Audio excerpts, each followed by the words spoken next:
Morning, three individuals, three detainees that were in one of our detention vans were struck by the sniper. The sniper thought that he was striking a van with our employees, but he actually hit three of our detainees. There was 10 others in that vehicle. At the time, we did have help from some of our other partners, federal partners. So I do want to thank that help. And we had HSI, ICE HSI, we had FBI, FPS, we had the Department of War, we had Texas DPS, and then I'd like to thank Dallas PD for responding. I remember getting here in the morning, witnessing our officers go to action and helping the individuals that were wounded with gunshots. They were treating to them. They were taking them to the ambulances so that they can be rushed to the hospital. And at the same time, we still didn't know if there was still an active shooter, if there was only one shooter, if there was another suspect that we weren't aware of. I do want to thank Dallas PD for having their SWAT team arrived here. Their SWAT team cleared our office, our whole building, and they assisted with the aftermath.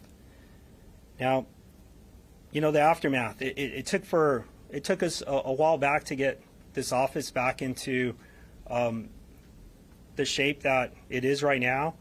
There was a lot of windows that were shot at. We have 15 windows in the back. 7 of those were shot at with multiple rounds. So you could see there's that frame there was up on a wall. Shot went through a window, went through a wall, and then hit that frame and that glass. It went through, and then it was embedded into like the middle of our office. So there was a lot of carnage, but we overcame that, and I'm proud to be here in Dallas doing the work that I'm doing, and I'm proud of the team that we have that goes out there every day to do the work that they're doing. I'd like to say that there were many forms of heroism that day. Today, I am honored and proud to welcome Department of Homeland Security Secretary Markwayne Mullin, who is here to recognize 3 of these, heroes. I know he said, the best of the best, and that's correct. I'll go ahead and I'll start off with recognizing Deportation Officer Andres Goche. D.O. Goche demonstrated extraordinary courage during the active shooter incident, making the initial 911 call and providing critical information. He risked his safety to extract multiple detainees from a transport van under fire, enabling them to receive life-saving care and stabilizing them until advanced medical help arrived. Andres Goche.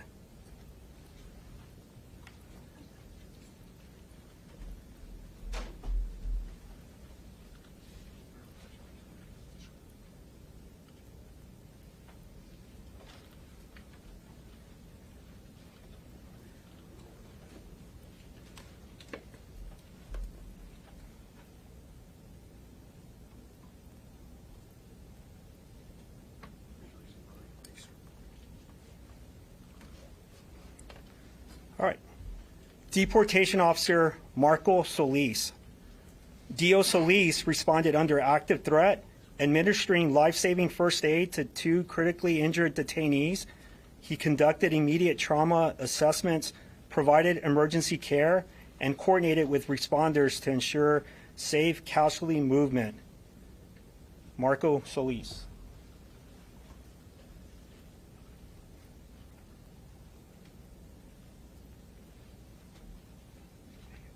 did.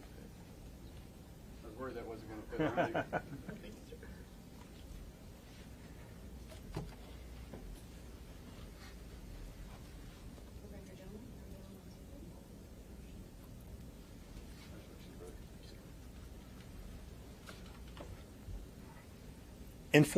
Enforcement and Removal Assistant Christopher Pine.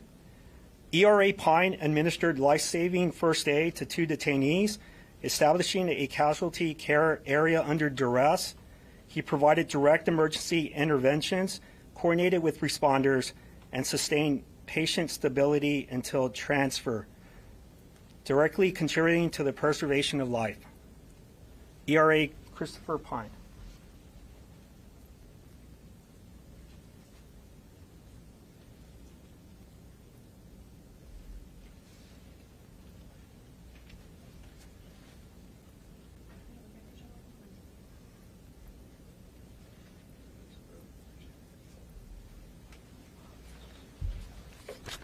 And now I'll pass it on. I'll introduce Congressman Brandon Gill. Thank you. And first of all, I want to thank Secretary Mullin for taking the time to come out to Dallas and to these genuine heroes for our country and everything that they've been doing. ICE and Border Patrol are on the front lines of not only defending American sovereignty, but keeping our communities safe and ensuring that murderers and rapists and gangbangers are not running loose within our neighborhoods. These are the guys who are making sure that America stays America, that it is a place where we can raise our kids safely and in communities that are conducive to American flourishing. And we're so thankful for the work you guys have done. Over the past several months, we've heard increasingly, really the past year, we've heard increasingly deranged rhetoric from the other side of the aisle, and I hear it every single day in Washington. I know you guys feel the impacts of that, referring to ICE and Border Patrol as Nazis, as the Gestapo, and far, far worse. And eventually, some lunatic is going to hear that and believe that they are the next Dietrich Bonhoeffer and act on that rhetoric, and that's exactly what happened here. That's the kind of stuff that we are sick of, that makes your lives more dangerous and puts America at risk. These, as it happens, the same people spewing this rhetoric are the same people who are holding up funding for ICE and for Border Patrol. They're given a binary choice. They can either fund ICE and Border Patrol or, on the other hand, make your jobs more dangerous. And Democrats have routinely, for the past several weeks, chosen the latter. So what I'd like to do is say thank you guys so much for the work that y'all are doing here to keep this country safe, to keep our border secure. You guys are true heroes, and we appreciate it. And thank you, Secretary Mullin, and of course we're thankful to the Trump administration for fulfilling their promise to keep our country safe.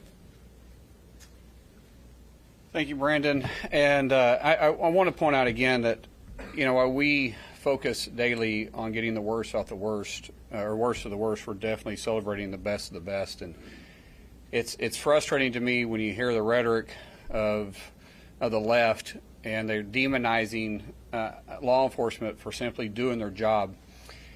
And I'd like to point out that you see the individuals behind me.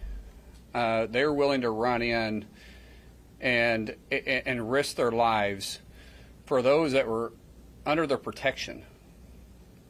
Those that the left want to demonize them for arresting because they broke our nation's laws. These three and many others were willing to run towards the gunfire, put their life at risk, put their families at risk of losing their loved ones. And I point out all the time that I guarantee you their family loves them as much as my family loves me, except they are here every single day upholding the standard of law that puts their lives at danger, and they're willing to do their job in some cases for free, because the Democrats are still not wanting to pay them. They haven't missed a day. They continue to show up. They continue to do their job. They're continuing enforcing the nation's laws. And as secretary for the last 8 weeks, I've never heard them complain. And that's why I say I'm honored to be the secretary over, I think, the greatest group of federal employees, period.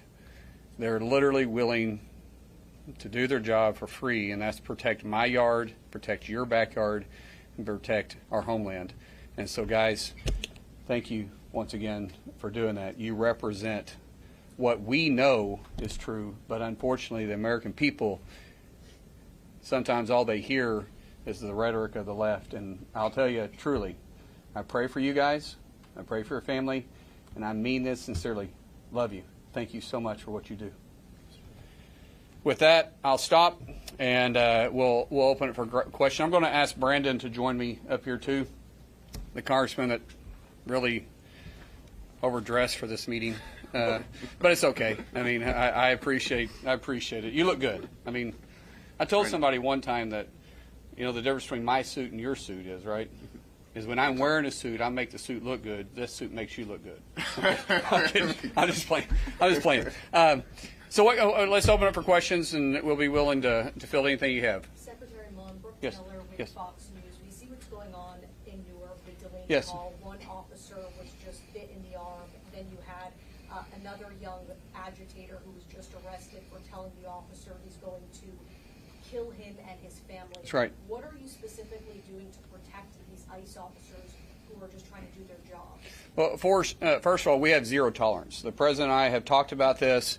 If you verbally assault our officers, if you attack our vehicles, if you attack our property, you attack the person themselves, we will arrest you.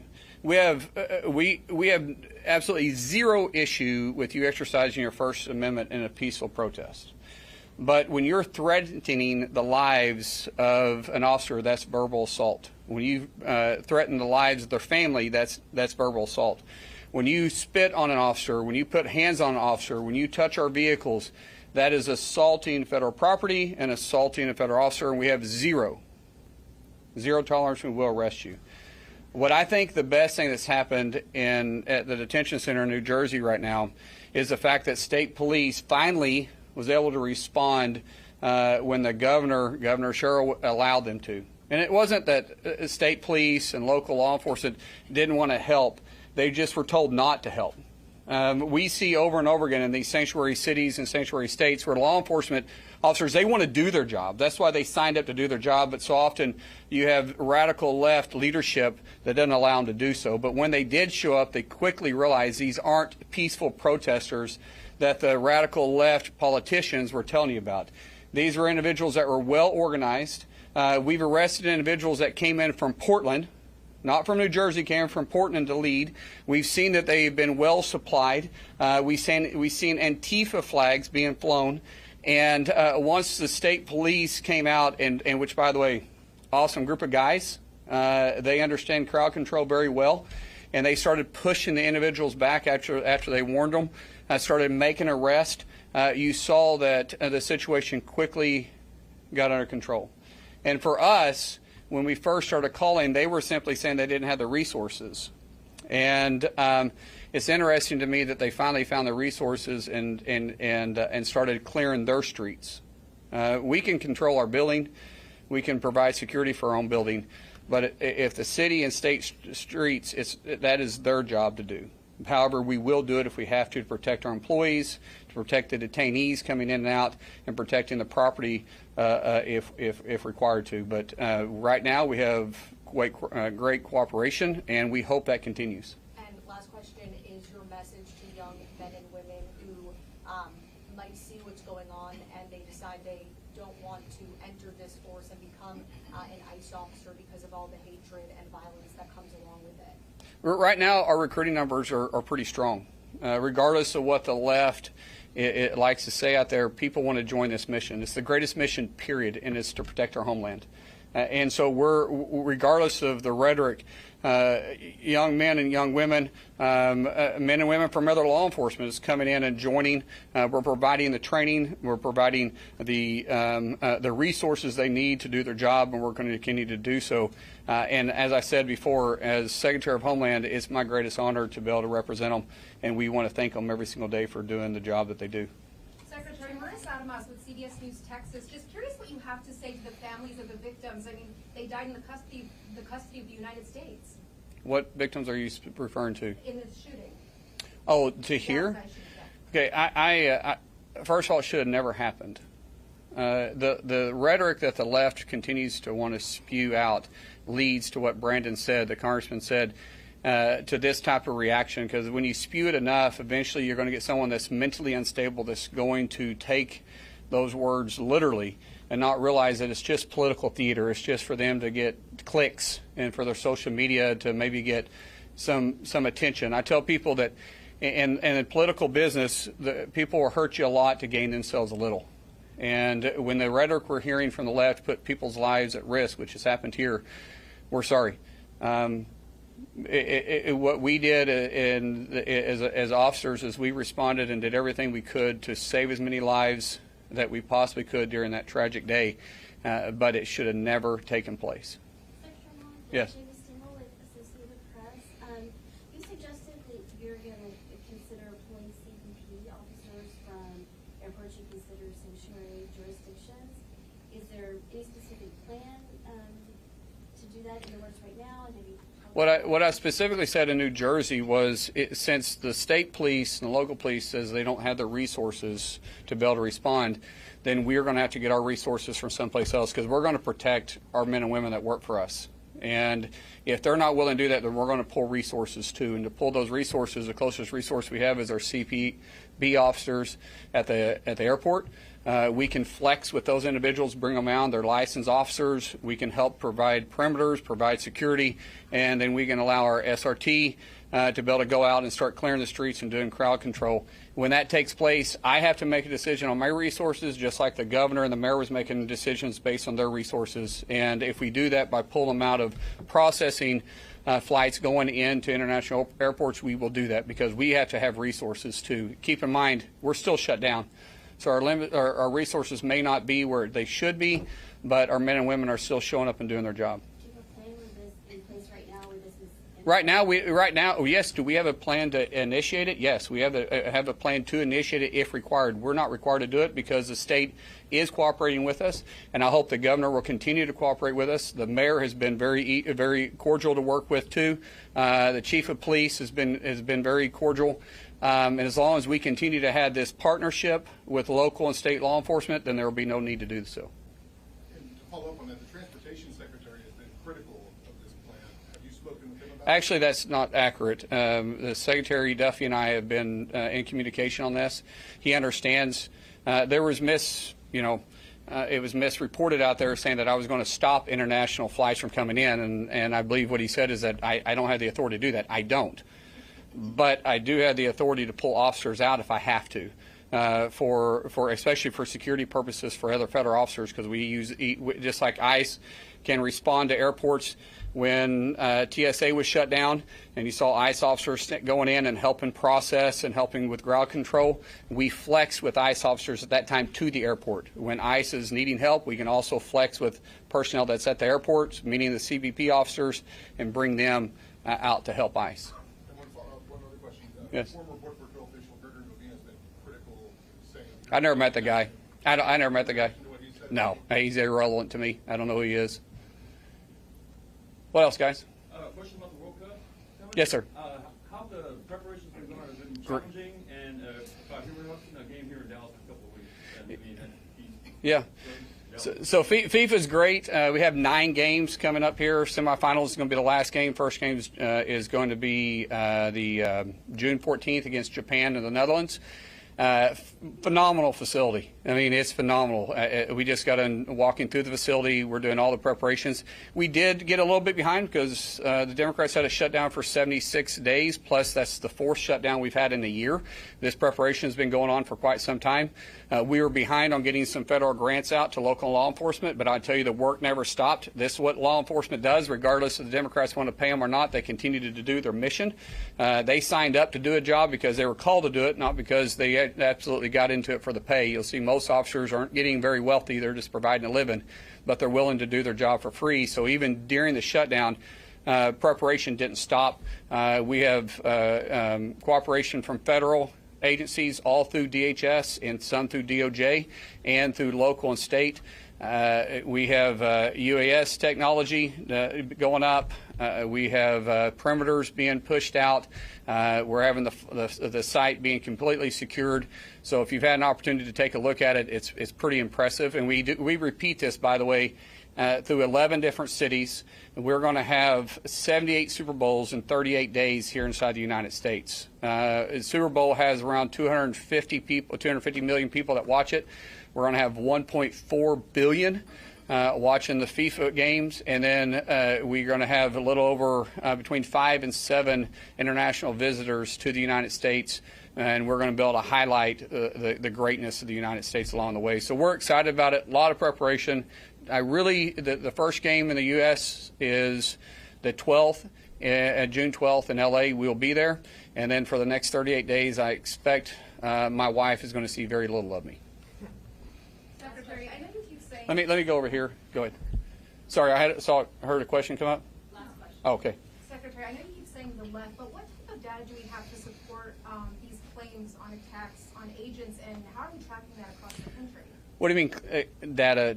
If I talk about percentages, death threats on ICE agents went up over 8,000%. Vehicle assaults went up over 3,300%. We've had assault on officers have went up over 1,500%. So that's real data.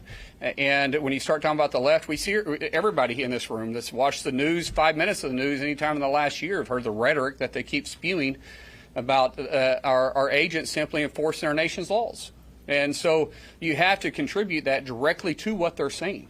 When you see some of the activity that's going on, you see what the left is repeating, and then what you hear these crowds start chanting, you know it's coming directly from them. And it's very reckless on their behalf. They are literally spilling Americans' blood because of what they're saying. And there's no question about it. Every time an incident like this takes place, it is directly related to the hatred that they're doing for no other reason but to get some type of political attention, because they know that our officers that work within DHS and work across the nation, be it state, local, or federal, is enforcing our laws that these elected officials passed.